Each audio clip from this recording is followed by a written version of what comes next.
Exodus. Chapter 1. These are the names of the sons of Israel who went to Egypt with Jacob, each with his family: Reuben, Simeon, Levi, and Judah; Issachar, Zebulun, and Benjamin; Dan and Naphtali; Gad and Asher. The descendants of Jacob numbered 70 in all. Joseph was already in Egypt. Now Joseph and all his brothers and all that generation died, but the Israelites were fruitful and multiplied greatly, and became exceedingly numerous, so that the land was filled with them. Then a new king, who did not know about Joseph, came to power in Egypt. "Look," he said to his people, "the Israelites have become much too numerous for us. Come, we must deal shrewdly with them, or they will become even more numerous. And if war breaks out, we'll join our enemies, fight against us, and leave the country." So they put slave masters over them to oppress them with forced labour, and they built Pithom and Ramesses as store cities for Pharaoh. But the more they were oppressed, the more they multiplied and spread. So the Egyptians came to dread the Israelites and worked them ruthlessly. They made their lives bitter with hard labour in brick and mortar, and with all kinds of work in the fields. In all their hard labour the Egyptians used them ruthlessly. The king of Egypt said to the Hebrew midwives, whose names were Shiphrah and Puah, "When you help the Hebrew women in childbirth, and observe them on the delivery stool, if it is a boy, kill him, but if it is a girl, let her live." The midwives, however, feared God, and did not do what the king of Egypt had told them to do. They let the boys live. Then the king of Egypt summoned the midwives and asked them, "Why have you done this? Why have you let the boys live?" The midwives answered Pharaoh, "Hebrew women are not like Egyptian women. They are vigorous and give birth before the midwives arrive." So God was kind to the midwives, and the people increased and became even more numerous. And because the midwives feared God, he gave them families of their own.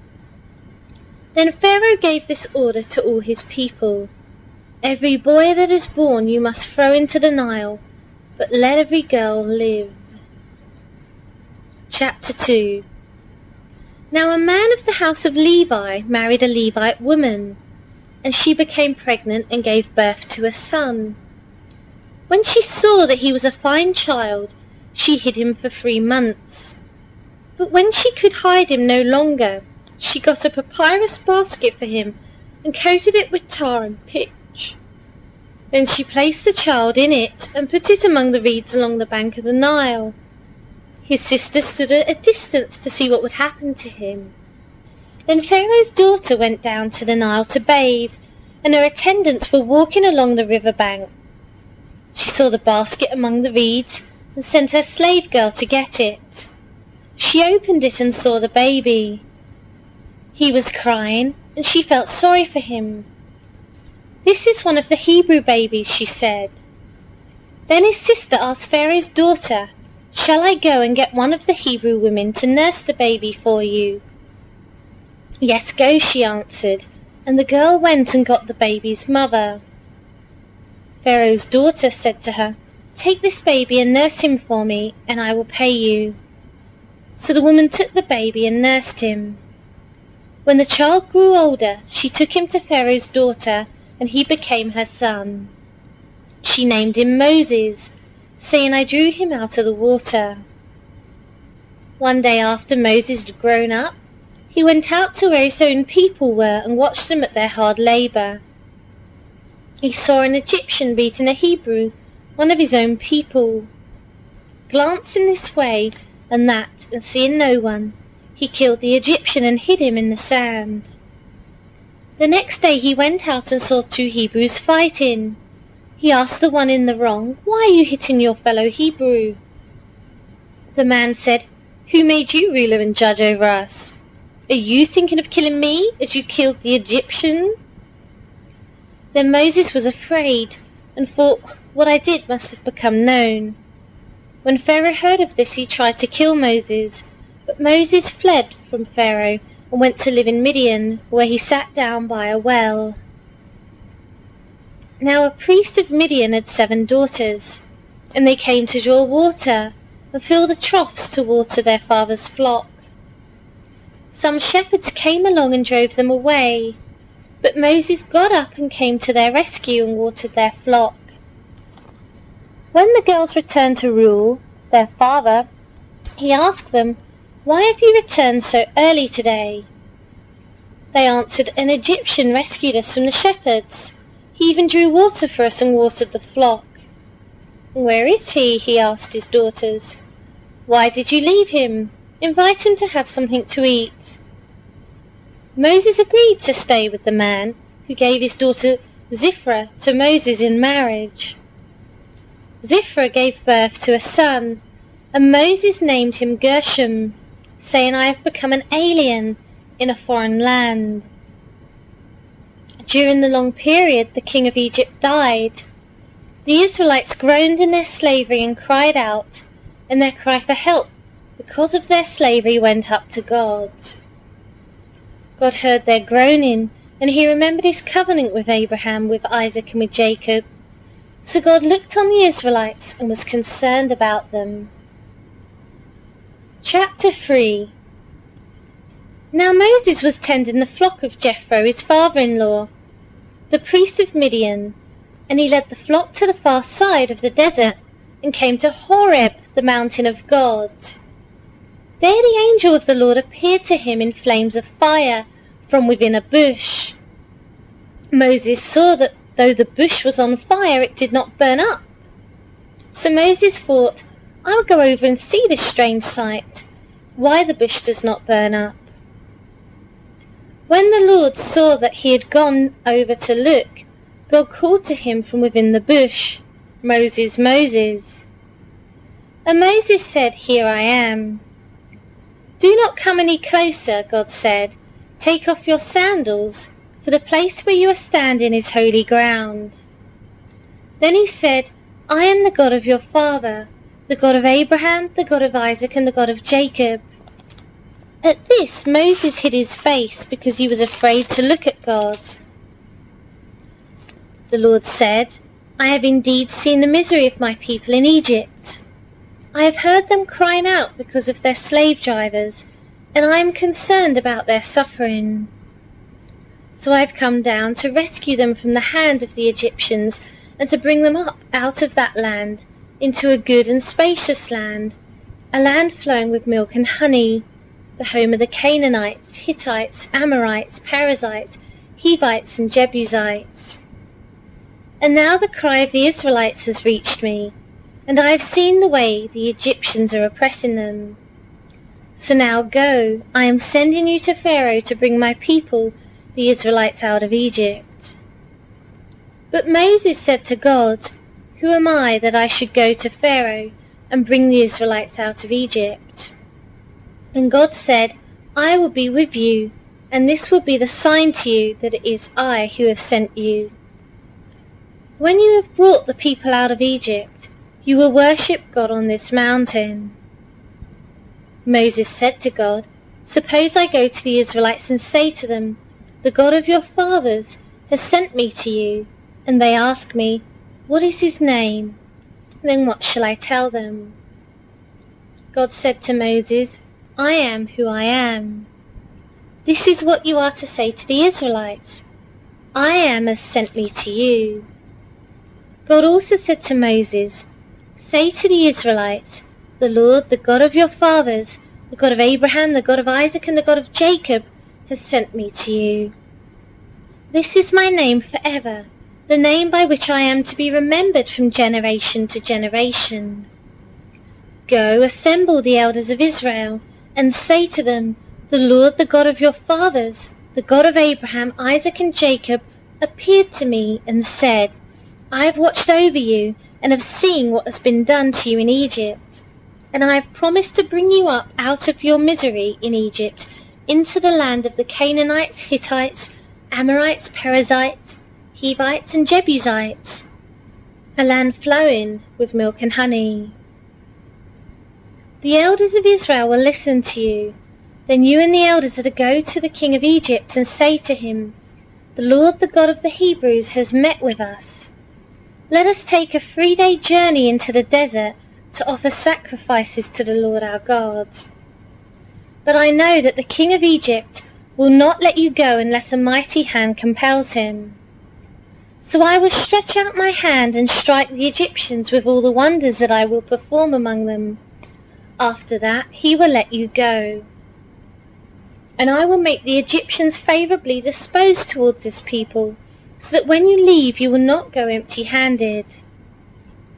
Every woman is to ask her neighbour, and any woman living in her house, for articles of silver and gold and for clothing, which you will put on your sons and daughters, and so you will plunder the Egyptians." Chapter 4. Moses answered, "What if they do not believe me or listen to me, and say the Lord did not appear to you?" Then the Lord said to him, "What is that in your hand?" "A staff," he replied. The Lord said, "Throw it on the ground." Moses threw it on the ground, and it became a snake, and he ran from it. Then the Lord said to him, "Reach out your hand and take it by the tail."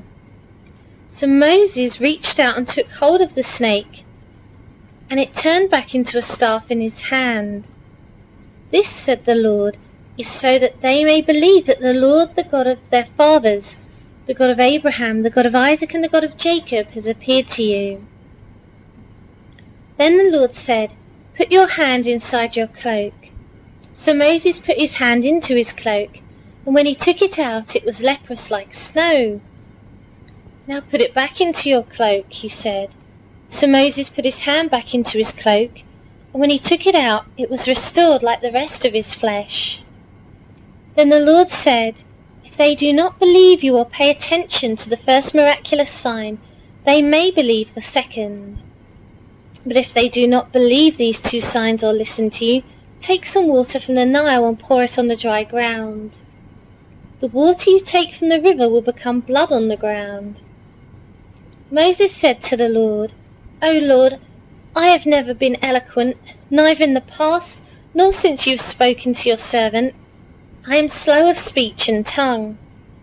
The Lord said to him, "Who gave man his mouth? Who makes him deaf or mute? Who gives him sight or makes him blind? Is it not I, the Lord? Now go, I will help you speak, and will teach you what to say." But Moses said, "O Lord, please send someone else to do it." Then the Lord's anger burned against Moses, and he said, "What about your brother Aaron the Levite? I know he can speak well. He is already on his way to meet you, and his heart would be glad when he sees you. You shall speak to him and put words in his mouth. I will help both of you speak and will teach you what to do. He will speak to the people for you, and it would be as if he were your mouth, and as if you were God to him. But take the staff in your hand so that you can perform miraculous signs with it." Then Moses went back to Jethro, his father-in-law, and said to him, "Let me go back to my own people in Egypt to see if any of them are still alive." Jethro said, "Go, and I wish you well." Now the Lord had said to Moses in Midian, "Go back to Egypt, for all the men who wanted to kill you are dead." So Moses took his wife and sons, put them on a donkey, and started back to Egypt. And he took the staff of God in his hand. The Lord said to Moses, "When you return to Egypt, see that you perform before Pharaoh all the wonders I have given you the power to do. But I will harden his heart so that he will not let the people go. And say to Pharaoh, 'This is what the Lord says. Israel is my firstborn son, and I told you, let my son go, so that he may worship me. But you refused to let him go, so I will kill your firstborn son.'" At a lodging place on the way, the Lord met Moses and was about to kill him. But Zipporah took a flint knife, cut off her son's foreskin, and touched Moses' feet with it. "Surely you are a bridegroom of blood to me," she said. So the Lord let him alone. At that time she said bridegroom of blood, referring to circumcision. The Lord said to Aaron, "Go into the desert to meet Moses." So he met Moses at the mountain of God and kissed him. Then Moses told Aaron everything the Lord had sent him to say, and also about all the miraculous signs he had commanded him to perform. Moses and Aaron brought together all the elders of the Israelites, and Aaron told them everything the Lord had said to Moses. He also performed the signs before the people, and they believed. And when they heard that the Lord was concerned about them, and had seen their misery, they bowed down and worshipped. Chapter 5. Afterwards Moses and Aaron went to Pharaoh and said, "This is what the Lord, the God of Israel, says. Let my people go, so that they may hold a festival to me in the desert." Pharaoh said, "Who is the Lord, that I should obey him and let Israel go? I do not know the Lord, and I will not let Israel go."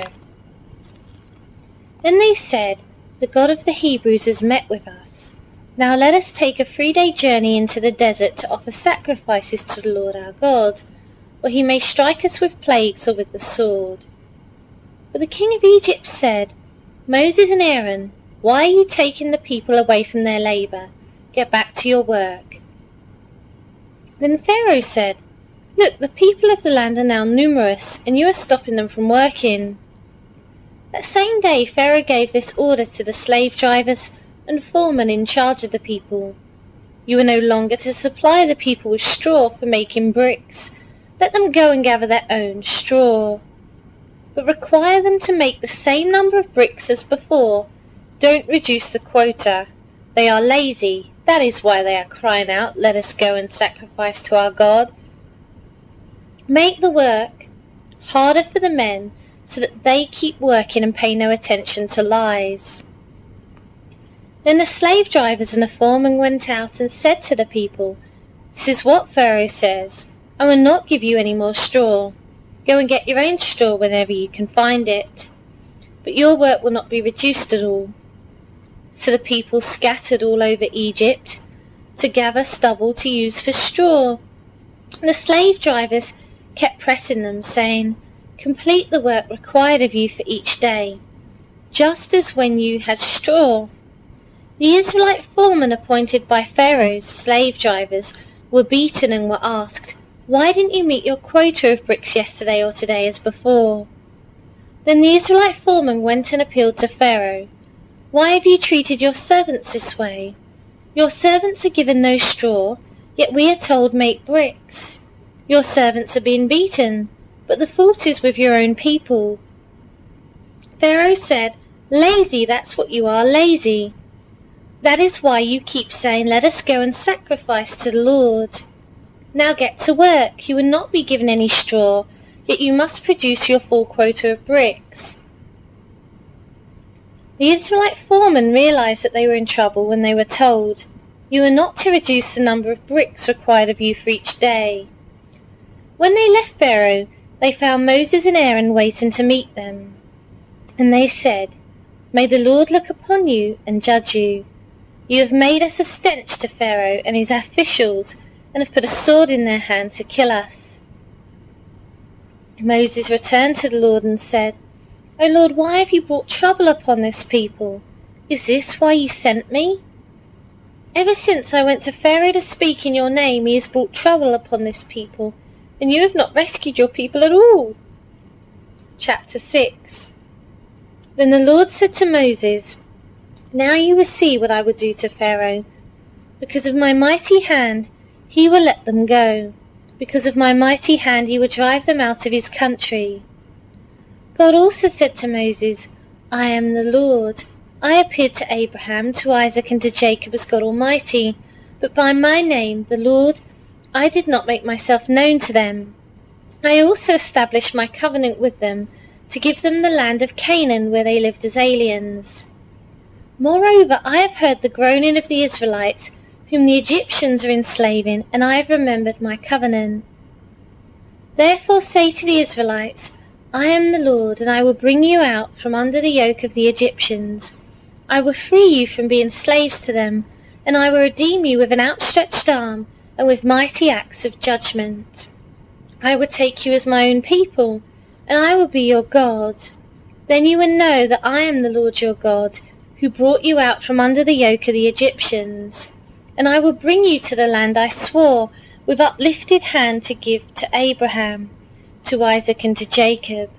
I will give it to you as a possession. I am the Lord. Moses reported this to the Israelites, but they did not listen to him because of their discouragement and cruel bondage. Then the Lord said to Moses, Go tell Pharaoh, king of Egypt, to let the Israelites go out of his country. But Moses said to the Lord, If the Israelites will not listen to me, why would Pharaoh listen to me, since I speak with faltering lips? Now the Lord spoke to Moses and Aaron about the Israelites and Pharaoh, king of Egypt, and he commanded them to bring the Israelites out of Egypt. These were the heads of their families. The sons of Reuben, the firstborn son of Israel, were Hanok and Palu, Hezron and Carmi. These were the clans of Reuben. The sons of Simeon were Jemuel, Jamin, Ohad, Jachin, Zohar, and Shul, the son of a Canaanite woman. These were the clans of Simeon. These were the names of the sons of Levi, according to their records: Gershom, Kohath, and Merari. Levi lived 137 years. The sons of Gershon by clans were Libni and Shimei. The sons of Kohath were Amram, Ishar, Hebron, and Uzziel. Kohath lived 133 years. The sons of Merari were Mahli and Mushi. These were the clans of Levi according to their records. Amram married his father's sister, Jochebed, who bore him Aaron and Moses. Amram lived 137 years. The sons of Ishar were Korah, Nepheg, and Zikri. The sons of Uzziel were Mishael, Elzaphan, and Sifri. Aaron married Elisheba, daughter of Aminabad, and sister of Nashon, and she bore him Nadab, and Abihu, Eleazar, and Itamar. The sons of Korah were Asir, Elkanah, and Abiasaph. These were the Korahite clans. Eleazar, son of Aaron, married one of the daughters of Putiel, and she bore him Phinehas. These were the heads of the Levite families clan by clan. It was this same Aaron and Moses to whom the Lord said, Bring the Israelites out of Egypt by their divisions. They were the ones who spoke to Pharaoh, king of Egypt, about bringing the Israelites out of Egypt. It was the same Moses and Aaron. Now when the Lord spoke to Moses in Egypt, he said to him, I am the Lord. Tell Pharaoh, king of Egypt, everything I tell you. But Moses said to the Lord, Since I speak with faltering lips, why would Pharaoh listen to me? Chapter 7. Then the Lord said to Moses, See, I have made you like God to Pharaoh, and your brother Aaron will be your prophet.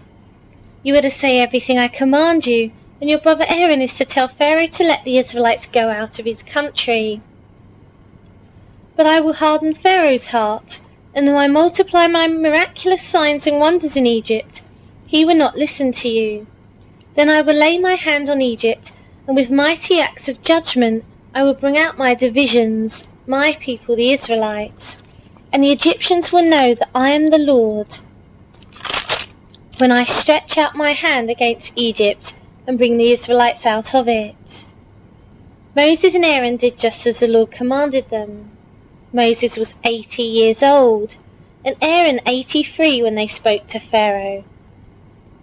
The Lord said to Moses and Aaron, When Pharaoh says to you, Perform a miracle, then say to Aaron, Take your staff and throw it down before Pharaoh, and it will become a snake.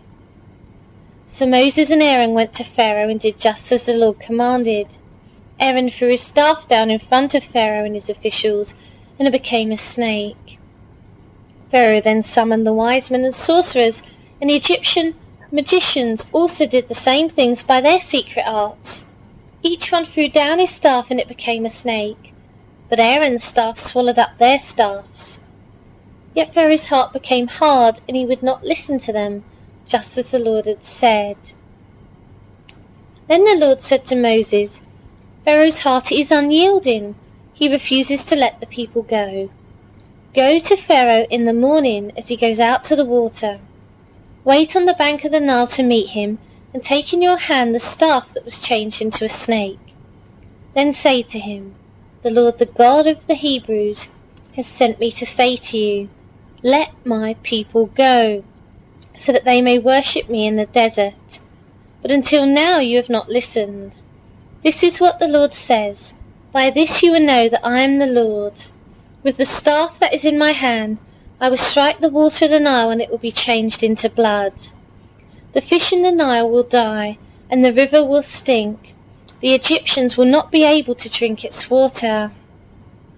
The Lord said to Moses, Tell Aaron, Take your staff and stretch out your hand over the waters of Egypt, over the streams and canals, over the ponds and all the reservoirs, and they will turn to blood. Blood will be everywhere in Egypt, even in the wooden buckets and stone jars. Moses and Aaron did just as the Lord had commanded. He raised his staff in the presence of Pharaoh and his officials and struck the water of the Nile, and all the water was changed into blood. The fish in the Nile died, and the river smelled so bad that the Egyptians could not drink its water. Blood was everywhere in Egypt.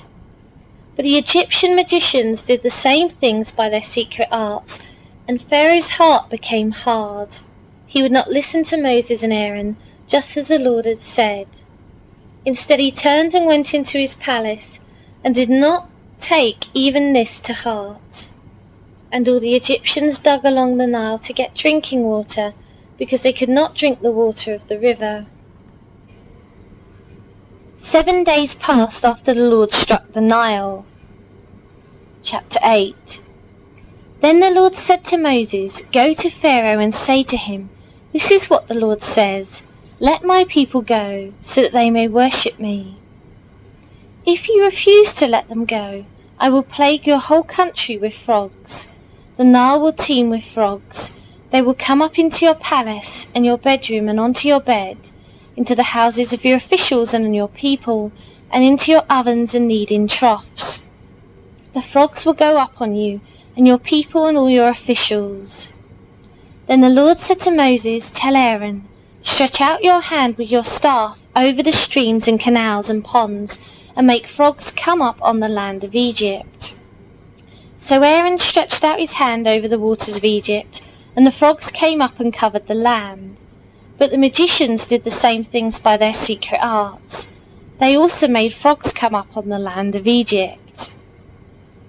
Pharaoh summoned Moses and Aaron and said, Pray to the Lord to take the frogs away from me and my people, and I will let your people go to offer sacrifices to the Lord. Moses said to Pharaoh, I leave to you the honor of setting the time for me to pray for you and your officials and your people, that you and your houses may be rid of the frogs, except for those that remain in the Nile. Tomorrow, Pharaoh said. Moses replied, It will be as you say, so that you may know there is no one like the Lord our God. The frogs will leave you and your houses, your officials and your people. They will remain only in the Nile. After Moses and Aaron left Pharaoh, Moses cried out to the Lord about the frogs he had brought on Pharaoh. And the Lord did what Moses asked. The frogs died in the houses, in the courtyards and in the fields. They were piled into heaps, and the land reeked of them. But when Pharaoh saw that there was relief, he hardened his heart and would not listen to Moses and Aaron, just as the Lord had said. And then the Lord said to Moses, Tell Aaron, Stretch out your staff and strike the dust of the ground, and throughout the land of Egypt the dust will become gnats.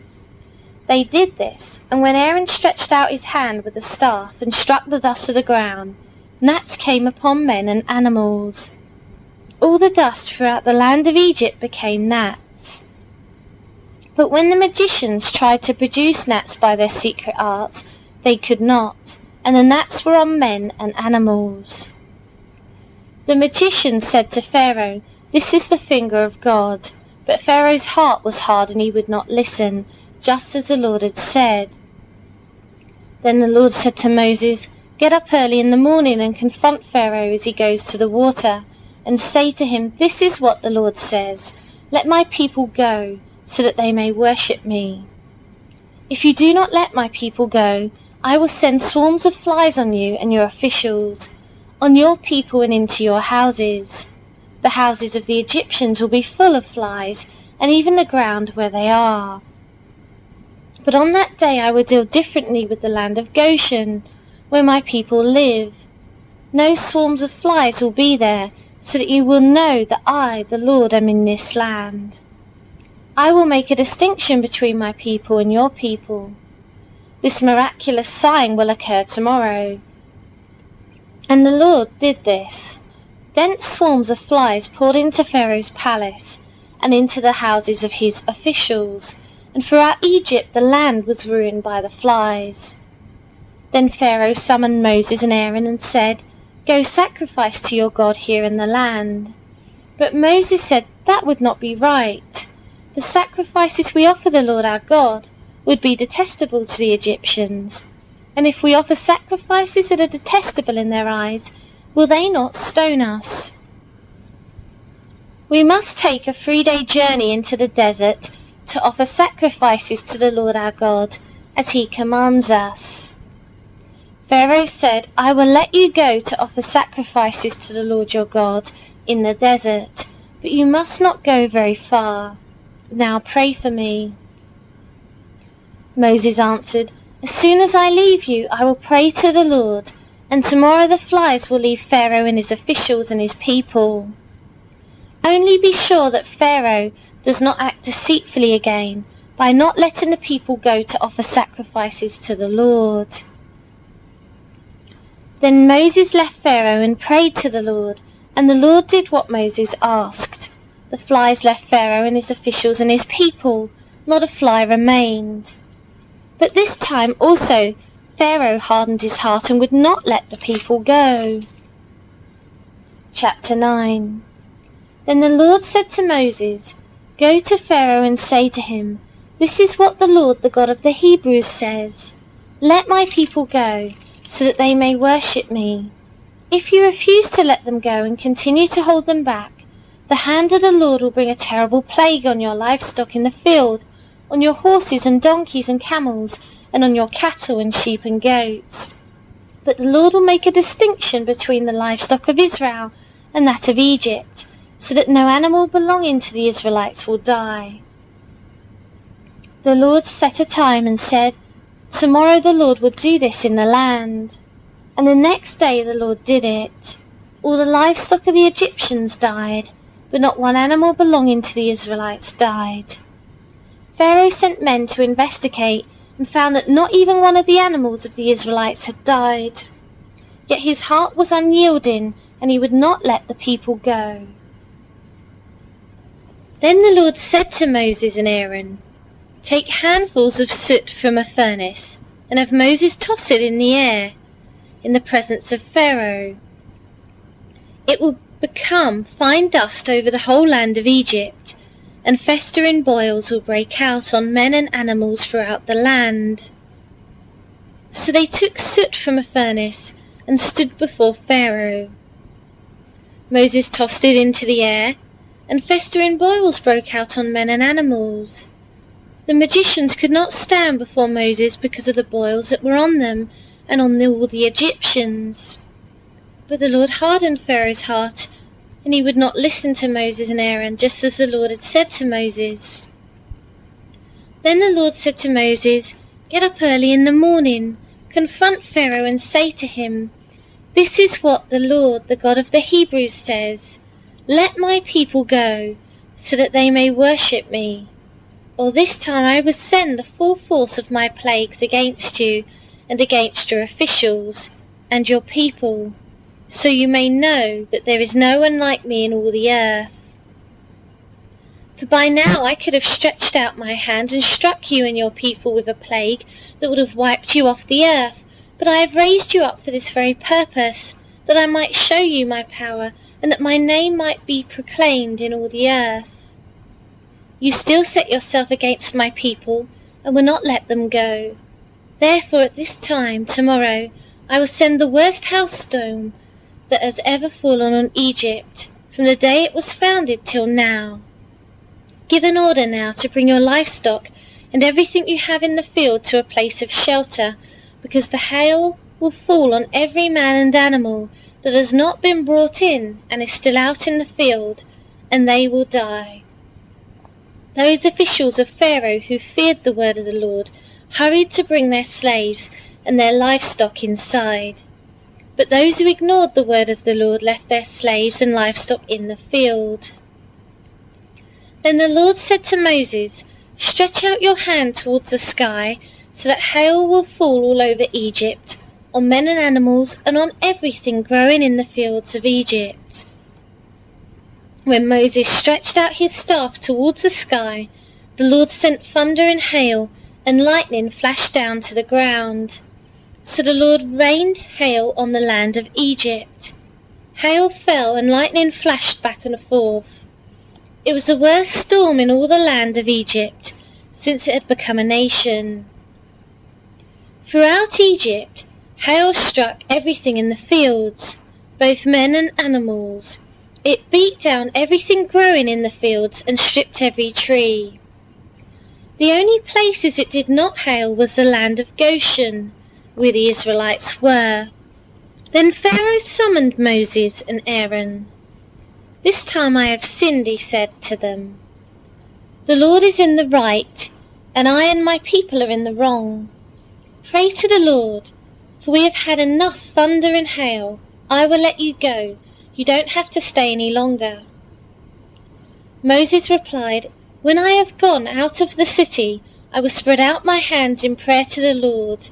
The thunder will stop, and there will be no more hail, so you may know that the earth is the Lord's. But I know that you and your officials still do not fear the Lord God." The flax and barley were destroyed, since the barley was in the ear and the flax was in bloom. The wheat and spelt, however, were not destroyed because they ripened later. Then Moses left Pharaoh and went out of the city. He spread out his hands toward the Lord. The thunder and hail stopped, and the rain no longer poured down on the land. When Pharaoh saw that the rain and hail and thunder had stopped, he sinned again. He and his officials hardened their hearts. So Pharaoh's heart was hard, and he would not let the Israelites go, just as the Lord had said through Moses. Chapter 10. Then the Lord said to Moses, "Go to Pharaoh, for I have hardened his heart and the hearts of his officials, so that I may perform these miraculous signs of mine among them, that you may tell your children and grandchildren how I dealt harshly with the Egyptians, and how I perform my signs among them, and that you may know that I am the Lord." So Moses and Aaron went to Pharaoh and said to him, "This is what the Lord, the God of the Hebrews, says. How long will you refuse to humble yourself before me? Let my people go, so that they may worship me. If you refuse to let them go, I will bring locusts into your country tomorrow. They will cover the face of the ground, so that it cannot be seen. They will devour what little you have left after the hail, including every tree that is growing in your fields. They will fill your houses and those of all your officials and all the Egyptians, something neither your fathers nor your forefathers have ever seen from the day they settled in this land till now." Then Moses turned and left Pharaoh. Pharaoh's officials said to him, "How long will this man be a snare to us? Let the people go, so that they may worship the Lord their God.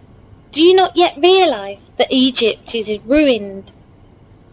Then Moses and Aaron were brought back to Pharaoh. "Go worship the Lord your God," he said, "but just who will be going?"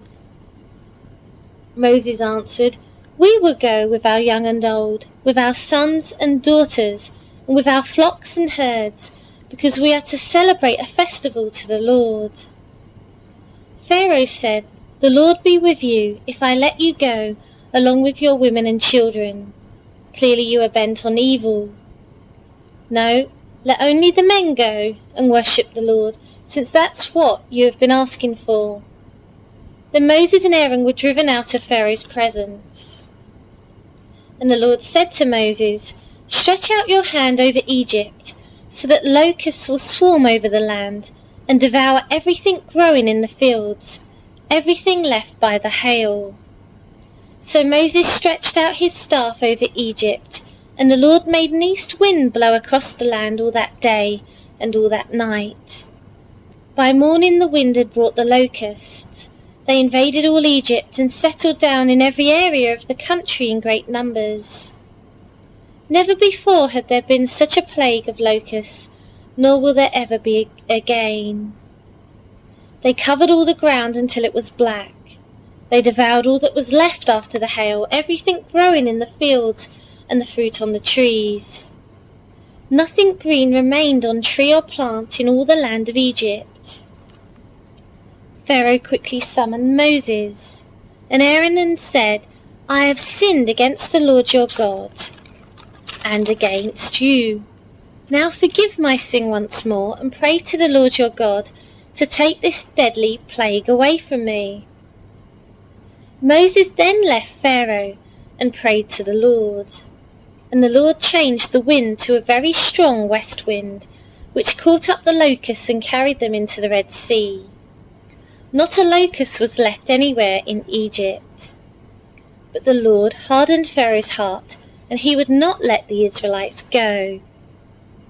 Then the Lord said to Moses, "Stretch out your hand towards the sky, so that darkness will spread over Egypt, darkness that can be felt."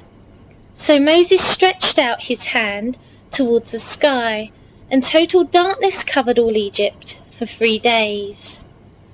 No one could see anyone else or leave his place for 3 days, yet all the Israelites had light in the places where they lived. Then Pharaoh summoned Moses and said, "Go worship the Lord. Even your women and children may go with you. Only leave your flocks and herds behind." But Moses said, "You must allow us to have sacrifices and burnt offerings to present to the Lord our God. Our livestock too must go with us. Not a hoof is to be left behind. We have to use some of them in worshipping the Lord our God, and until we get there, we will not know what we are to use to worship the Lord." But the Lord hardened Pharaoh's heart, and he was not willing to let them go. Pharaoh said to Moses, "Get out of my sight, make sure you do not appear before me again. The day you see my face you will die." "Just as you say," Moses replied, "I will never appear before you again." Chapter 11. Now the Lord said to Moses, "I will bring one more plague on Pharaoh and on Egypt. After that he will let you go from here, and when he does, he will drive you out completely.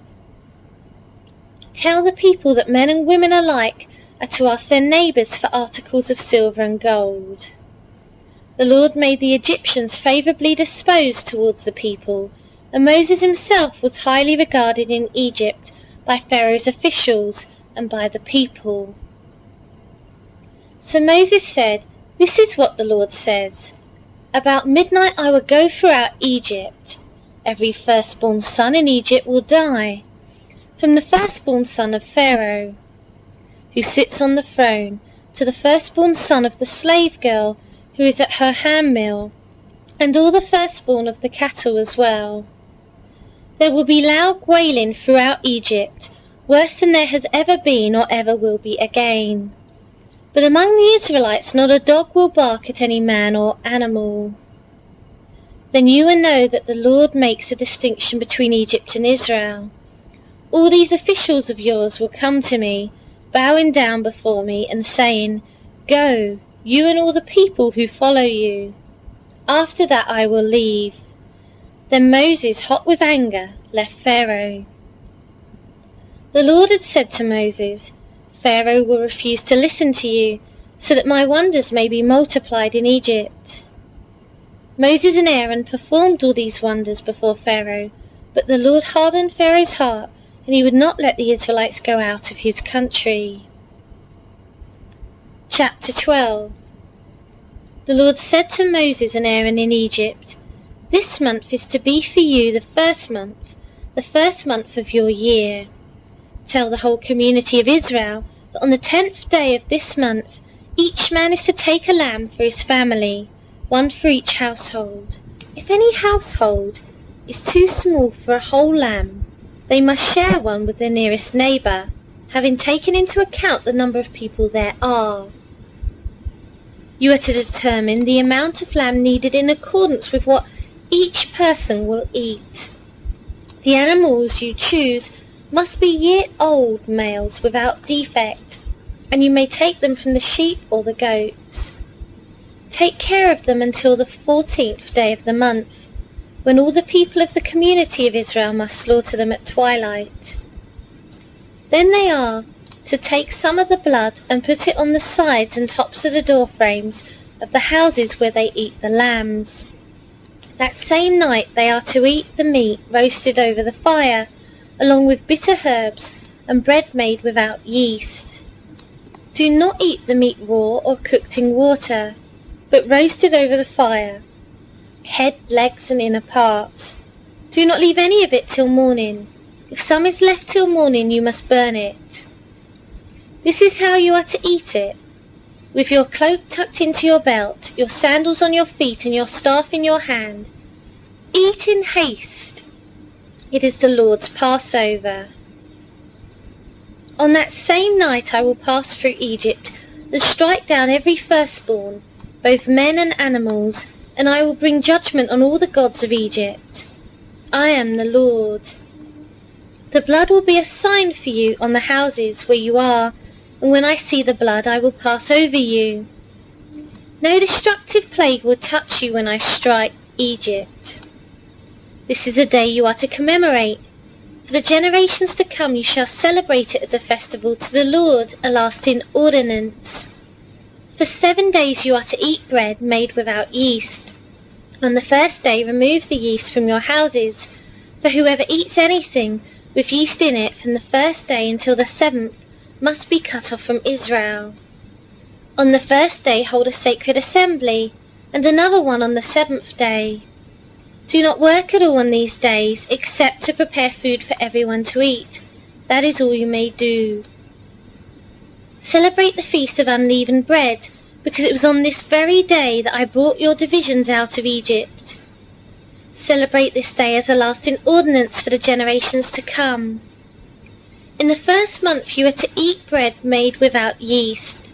From the evening of the 14th day until the evening of the 21st day, for 7 days no yeast is to be found in your houses. And whoever eats anything with yeast in it must be cut off from the community of Israel, whether he is an alien or native born. Eat nothing made with yeast. Wherever you live you must eat unleavened bread. And Moses summoned all the elders of Israel and said to them, Go at once and select the animals for your families and slaughter the Passover lamb. Take a bunch of hyssop, dip it into the blood in the basin, and put some of the blood on the top and on both sides of the door frame. Not one of you shall go out of the door of his house until morning. When the Lord goes through the land to strike down the Egyptians, he will see the blood on the top and sides of the door frame, and will pass over that doorway, and he will not permit the destroyer to enter your houses and strike you down. Obey these instructions as a lasting ordinance for you and your descendants. When you enter the land that the Lord will give you as he promised, observe this ceremony. And when your children ask you, what does this ceremony mean to you, then tell them it is the Passover sacrifices to the Lord, who passed over the houses of the Israelites in Egypt and spared our homes when he struck down the Egyptians." Then the people bowed down and worshipped. The Israelites did just what the Lord commanded Moses and Aaron. At midnight the Lord struck down all the firstborn in Egypt, from the firstborn of Pharaoh who sat on the throne to the firstborn of the prisoner who was in the dungeon, and the firstborn of all the livestock as well. Pharaoh and all his officials and all the Egyptians got up during the night, and there was loud wailing in Egypt, for there was not a house without someone dead. During the night Pharaoh summoned Moses and Aaron and said, "Up, leave my people, you and the Israelites, go, worship the Lord as you have requested. Take your flocks and herds as you have said, and go, and also bless me." The Egyptians urged the people to hurry and leave the country, for otherwise, they said, we will all die. So the people took their dough before the yeast was added, and carried it on their shoulders in kneading troughs wrapped in clothing. The Israelites did as Moses instructed, and asked the Egyptians for articles of silver and gold and for clothing. The Lord had made the Egyptians favourably disposed towards the people, and they gave them what they asked for, so they plundered the Egyptians. The Israelites journeyed from Ramesses to Succoth. There were about 600,000 men on foot, besides women and children. Many other people went up with them, as well as large droves of livestock, both flocks and herds. With the dough they had brought from Egypt, they baked cakes of unleavened bread. The dough was without yeast because they had been driven out of Egypt and did not have time to prepare food for themselves. Now the length of time the Israelite people lived in Egypt was 430 years. At the end of the 430 years, to the very day, all the Lord's divisions left Egypt. Because the Lord kept vigil that night to bring them out of Egypt, on this night all the Israelites had to keep vigil to honour the Lord for the generations to come. The Lord said to Moses and Aaron, "These are the regulations for the Passover. No foreigner is to eat of it. Any slave you have bought may eat of it after you have circumcised him, but a temporary resident and a hired worker may not eat of it. It must be eaten inside one house. Take none of the meat outside the house. Do not break any of the bones. The whole community of Israel must celebrate it. An alien living among you who wants to celebrate the Lord's Passover must have all the males in his household circumcised, then he may take part like one born in the land. No uncircumcised male may eat of it. The same law applies to the native born and to the alien living among you." All the Israelites did just what the Lord had commanded Moses and Aaron, and on that very day the Lord brought the Israelites out of Egypt by their divisions. Chapter 13. The Lord said to Moses, "Consecrate to me every firstborn male. The first offspring of every womb among the Israelites belongs to me, whether man or animal." Then Moses said to the people, "Commemorate this day, the day you came out of Egypt, out of the land of slavery, because the Lord brought you out of it with a mighty hand. Eat nothing containing yeast. Today in the month of Abib you are leaving. When the Lord brings you into the land of the Canaanites, Hittites, Amorites, Hivites, and Jebusites, the land he swore to your forefathers to give you a land flowing with milk and honey, you are to observe this ceremony in this month. For 7 days eat bread made without yeast, and on the 7th day hold a festival to the Lord. Eat unleavened bread during those 7 days. Nothing with yeast in it is to be seen among you, nor shall any yeast be seen anywhere within your borders. On that day tell your son, I do this because of what the Lord did for me when I came out of Egypt. This observance will be for you like a sign on your hand and a reminder on your forehead that the law of the Lord is to be on your lips. For the Lord brought you out of Egypt with his mighty hand. You must keep this ordinance at the appointed time year after year. After the Lord brings you into the land of the Canaanites and gives it to you, as he promised on oath to you and your forefathers, you are to give over to the Lord the first offspring of every womb.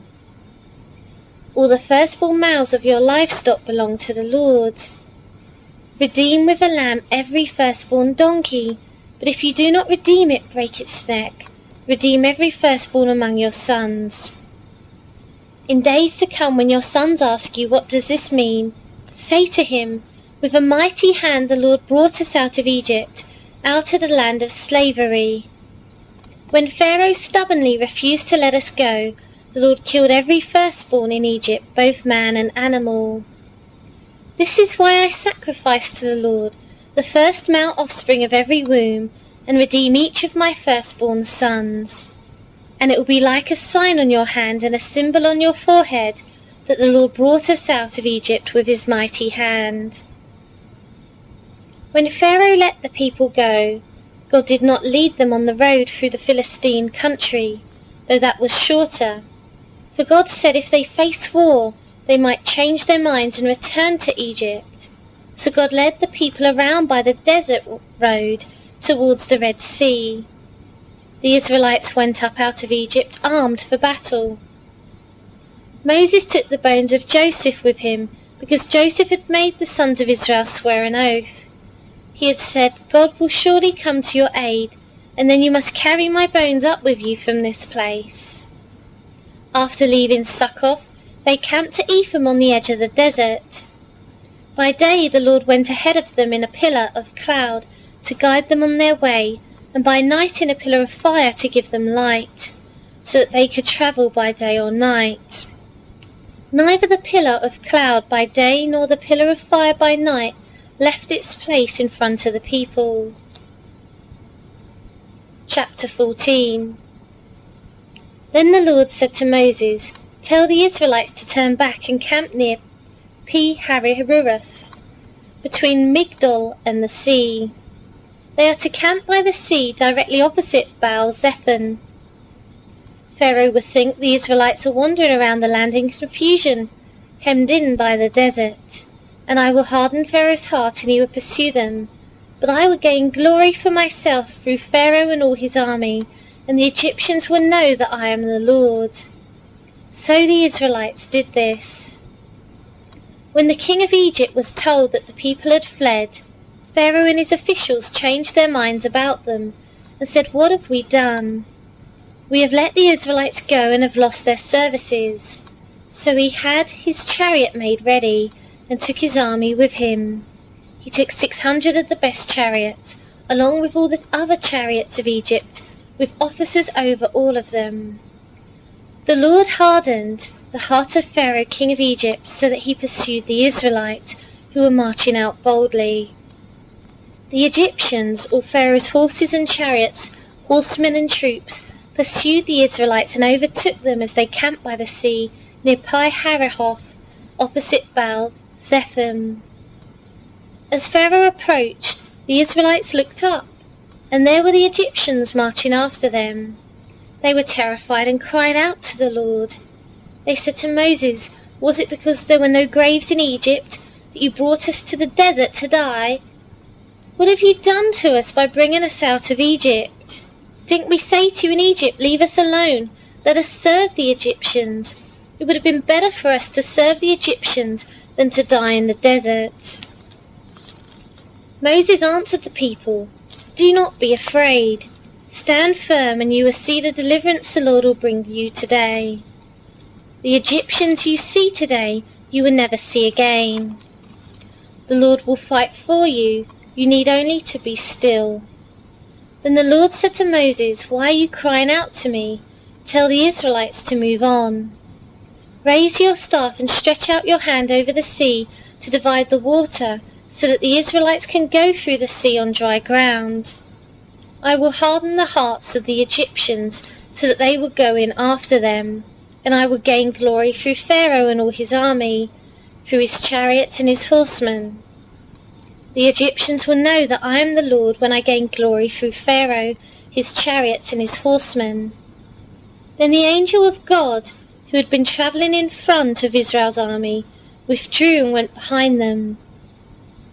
The pillar of cloud also moved from in front and stood behind them. Coming between the armies of Egypt and Israel, throughout the night the cloud brought darkness to the one side and light to the other, so neither went near the other all night long. Then Moses stretched out his hand over the sea, and all that the night the Lord drove the sea back with a strong east wind and turned it into dry land. The waters were divided, and the Israelites went through the sea on dry ground, with a wall of water on their right and on their left. The Egyptians pursued them, and all Pharaoh's horses and chariots and horsemen followed them into the sea. During the last watch of the night, the Lord looked down from the pillar of fire and cloud at the Egyptian army and threw it into confusion. He made the wheels of their chariots come off, so that they had difficulty driving. And the Egyptians said, "Let's get away from the Israelites. The Lord is fighting for them against Egypt."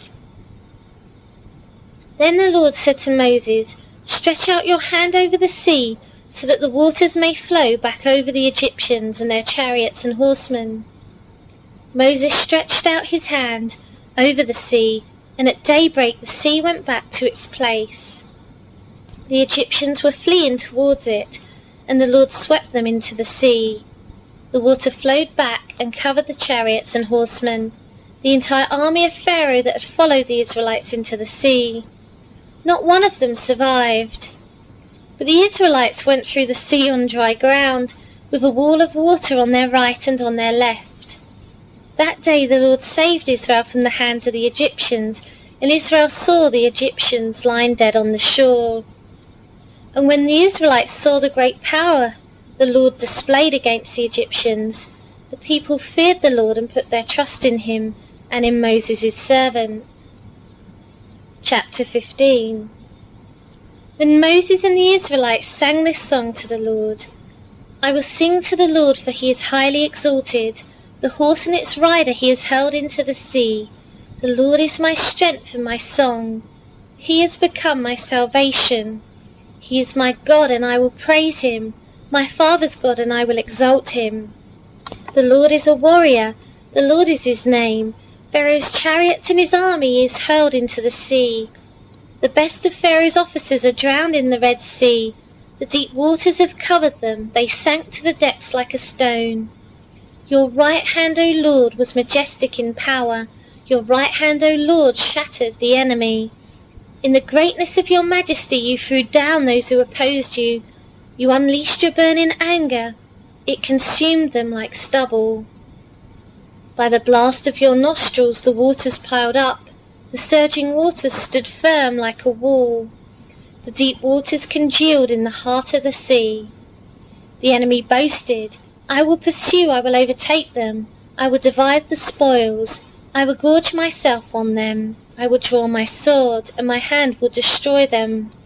But you blew with your breath, and the sea covered them. They sank like lead in the mighty waters. Who among the gods is like you, O Lord? Who is like you? Majestic in holiness, awesome in glory, working wonders. You stretched out your right hand, and the earth swallowed them. In your unfailing love you will lead the people you've redeemed. In your strength you will guide them to your holy dwelling. The nations will hear and tremble. Anguish will grip the people of Philistia. The chiefs of Edom will be terrified. The leaders of Moab will be seized with trembling. The people of Canaan will melt away. Terror and dread will fall upon them by the power of your arm.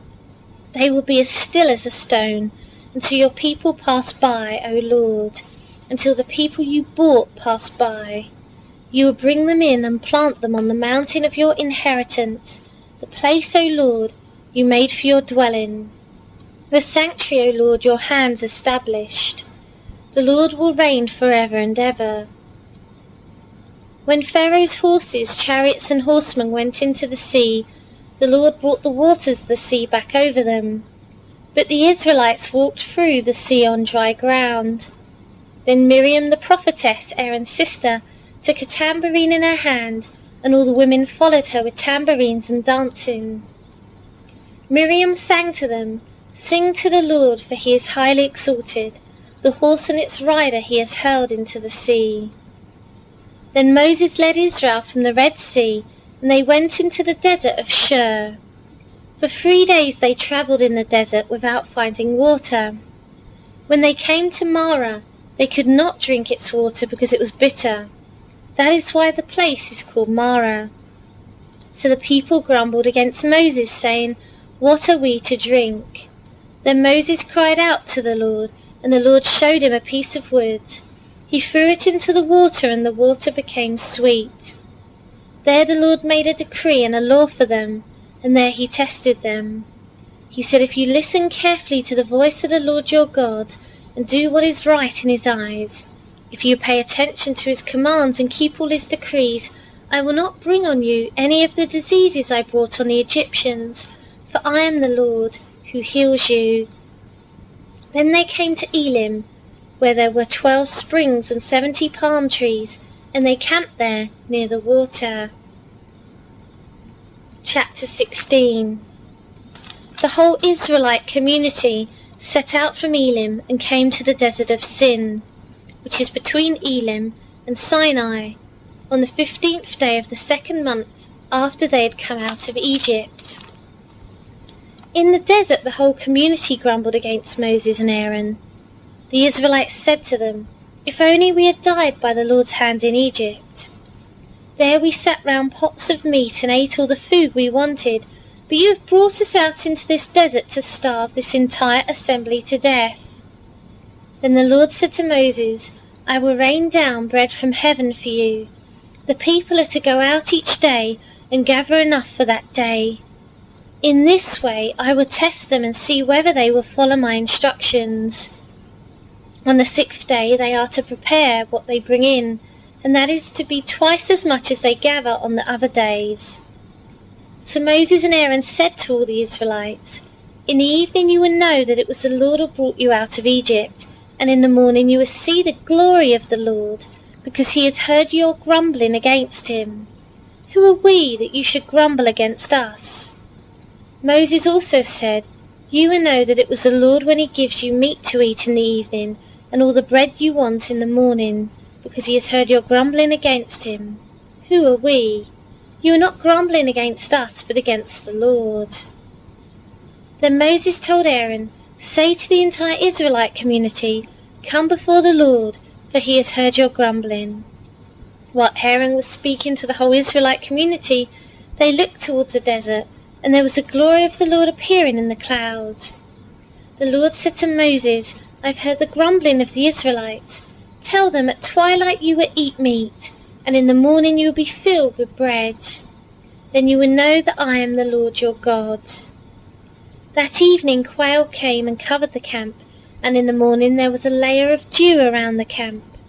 When the dew was gone, thin flakes like frost on the ground appeared on the desert floor. When the Israelites saw it, they said to each other, "What is it?" For they did not know what it was. Moses said to them, "It is the bread the Lord has given you to eat. This is what the Lord has commanded. Each one is to gather as much as he needs. Take an omer for each person you have in your tent." The Israelites did as they were told. Some gathered much, some little. And when they measured it by the omer, he who gathered much did not have too much, and he who gathered little did not have too little. Each one gathered as much as he needed. Then Moses said to them, "No one is to keep any of it until morning." However, some of them paid no attention to Moses. They kept part of it until morning, but it was full of maggots and began to smell. So Moses was angry with them. Each morning everyone gathered as much as he needed, and when the sun grew hot it melted away. On the 6th day they gathered twice as much, 2 omers for each person, and the leaders of the community came and reported this to Moses. He said to them, "This is what the Lord commanded. Tomorrow is to be a day of rest, a holy Sabbath to the Lord. So bake what you want to bake, and boil what you want to boil. Save whatever is left and keep it until morning." So they saved it until morning, as Moses commanded, and it did not stink or get maggots in it. eat it today," Moses said, "because today is a Sabbath to the Lord. You will not find any of it on the ground today. 6 days you are to gather it, but on the 7th day, the Sabbath, there will not be any." Nevertheless, some of the people went out on the 7th day to gather it, but they found none. Then the Lord said to Moses, "How long will you refuse to keep my commands and my instructions? Bear in mind that the Lord has given you the Sabbath. That is why on the 6th day he gives you bread for 2 days. Everyone is to stay where he is on the 7th day. No one is to go out." So the people rested on the 7th day. The people of Israel called the bread manna. It was white like coriander seed and tasted like wafers made with honey. Moses said, "This is what the Lord has commanded. Take an omer of manna and keep it for the generations to come, so they can see the bread I gave you to eat in the desert when I brought you out of Egypt." So Moses said to Aaron, "Take a jar and put an omer of manna in and place it before the Lord to be kept for the generations to come." As the Lord commanded Moses, Aaron put the manna in front of the testimony that it might be kept. The Israelites ate manna for 40 years until they came to a land that was settled. They ate manna until they reached the border of Canaan. An omer is 1/10 of an ephah. Chapter 17. The whole Israelite community set out from the desert of Sin, travelling from place to place as the Lord commanded. They camped at Rephidim, but there was no water for the people to drink. So they quarrelled with Moses and said, "Give us water to drink." Moses replied, "Why do you quarrel with me? Why do you put the Lord to the test?" But the people were thirsty for water there, and they grumbled against Moses. They said, "Why did you bring us up out of Egypt to make us and our children and livestock die of thirst?" Then Moses cried out to the Lord, "What am I to do with these people? They are almost ready to stone me." The Lord answered Moses, "Walk on ahead of the people. Take with you some of the elders of Israel, and take in your hand the staff with which you struck the Nile, and go. I will stand there before you by the rock at Horeb. Strike the rock, and water will come out of it for the people to drink." So Moses did this in the sight of the elders of Israel, and he called the place Massah and Meribah, because the Israelites quarrelled, and because they tested the Lord, saying, "Is the Lord among us or not?" The Amalekites came and attacked the Israelites at Rephidim. Moses said to Joshua, "Choose some of our men, and go out to fight the Amalekites. Tomorrow I will stand on top of the hill with the staff of God in my hand." So Joshua fought the Amalekites, as Moses had ordered, and Moses, Aaron, and Hur went to the top of the hill.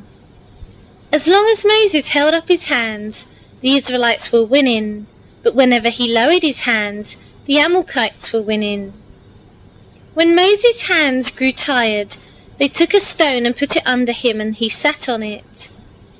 Aaron and Hur held his hands up, one on one side, one on the other, so that his hands remained steady till sunset. So Joshua overcame the Amalekite army with the sword. Then the Lord said to Moses, "Write this on a scroll as something to be remembered, and make sure that Joshua hears it, because I will completely blot out the memory of Amalek from under heaven." Moses built an altar and called it "The Lord is my banner." He said, "For hands were lifted up to the throne of the Lord. The Lord will be at war against the Amalekites from generation to generation." Chapter 18. Now Jethro, the priest of Midian and father-in-law of Moses, heard of everything God had done for Moses and for his people Israel, and how the Lord had brought Israel out of Egypt. After Moses had sent away his wife Ziphrah, his father-in-law Jethro received her and her 2 sons. One son was named Gershom, for Moses said, "I have become an alien in a foreign land." And the other was named Eleazar, for he said, "My father's God was my helper. He saved me from the sword of Pharaoh." Jethro, Moses' father-in-law, together with Moses' sons and wife, came to him in the desert where he was camped near the mountain of God. Jethro had sent word to him, "I, your father-in-law, Jethro, am coming to you with your wife and her 2 sons." So Moses went out to meet his father-in-law and bowed down and kissed him. They greeted each other and then went into the tent. Moses told his father-in-law about everything the Lord had done to Pharaoh and to the Egyptians for Israel's sake, and about all the hardships they had met along the way and how the Lord had saved them. Jethro was delighted to hear about all the good things the Lord had done for Israel in rescuing them from the hand of the Egyptians. He said, "Praise be to the Lord who rescued you from the hand of the Egyptians and of Pharaoh, and who rescued the people from the hand of the Egyptians. Now I know that the Lord is greater than all other gods, for he did this to those who had treated Israel arrogantly."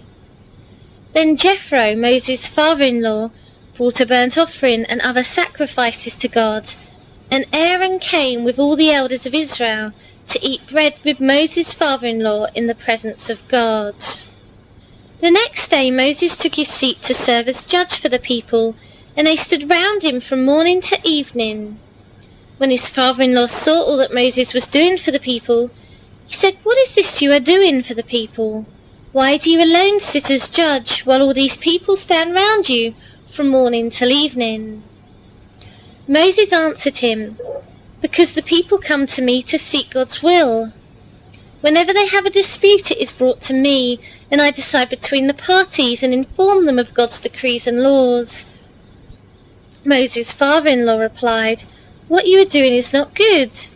You and these people who come to you will only wear yourselves out. The work is too heavy for you, you cannot handle it alone. Listen now to me, and I will give you some advice, and may God be with you. You must be the people's representative before God, and bring their disputes to him. Teach them the decrees and laws, and show them the way to live, and the duties they are to perform. But select capable men from all the people, men who fear God, trustworthy men who hate dishonest gain, and appoint them as officials over thousands, hundreds, fifties, and tens. Have them serve as judges for the people at all times, but have them bring every difficult case to you. The simple cases they can decide themselves.